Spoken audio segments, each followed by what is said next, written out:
नाशिक जिल्ह्यातील इगतपुरी इथं एका शाळेबाहेर मुलाला वाहनानं धडक दिल्याची घटना घडली। या प्रकरणी मुलाच्या वडिलांनी इगतपुरी पोलीस ठाण्यात तक्रार दाखल केली। तक्रारीनुसार 18 फेब्रुवारी 2026 रोजी दुपारी सुमारे 2:45 वाजेच्या सुमारास लिटिल ब्लॉसम स्कूल परिसरात मुलगा शाळेच्या मैदानात खेळत असताना चालक यश कदम यांच्या वाहनानं त्याला धडक दिली।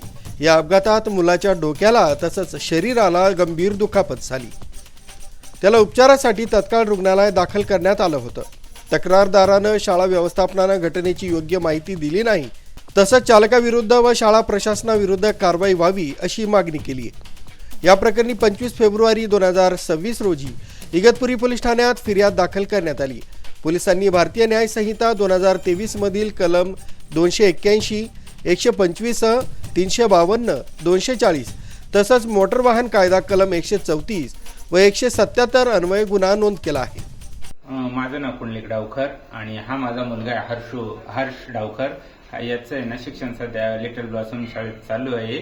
त्याला आहे ना 18 तारखेच्या रोजी आहे ना त्याच्या शाळेत ऍक्सिडेंट झालेला आहे। यश कदम सरांनी ना त्यांना निष्काळजीपणामुळे ना त्यांच्या गाडीने त्याला समोर उडवलेलं आहे आणि पळून गेलेला आहे शाळेतून।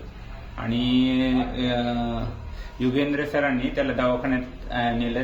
त्याच्या उपचाराला आम्हाला हेल्प केली। आम्हाला फोन केला अनुप मॅडमनी आणि आम्हाला प्रिन्सिपल मार्फत खोटी माहिती भेटली का काही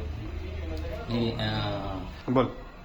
तर आम्हाला आहे ना दवाखान्यात माहिती मिळाली। तर त्यावेळेस आम्ही गेलो तर प्रिन्सिपलने काहीतरी चुकीची माहिती भेटली आमच्यापर्यंत आणि शाळेच्या मॅनेजमेंटनं कोणतीही प्रकारचे आम्हाला सहकार्य केलं नाही का, मुलाला येऊन घरी बघितलं नाही का काय झालेलं आहे त्याच्यात कोणतीही मदत न करता यांनी प्रिन्सिपलने ना घरी नंतरून ज्यावेळेस 6-7 दिवस झाल्यानंतर घरी आले तर त्यावेळेस ते म्हणत तुम्हाला मुलाच्या शिक्षणाची काही सुरक्षेविषयी काही बोल असा प्रकार परत दुसऱ्या कोणा मुलासोबत होऊ नये म्हणून मी माझ्या एक पालकाच्या कर्तव्यानुसार मी त्या गुन्हा दाखल केलेला आहे सरांविरुद्ध आणि प्रशासक विरुद्ध।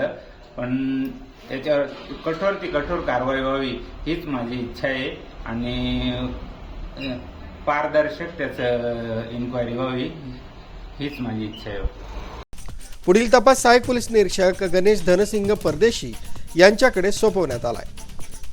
सुमित बोधक, न्यूज 7 मराठी, इगतपुरी।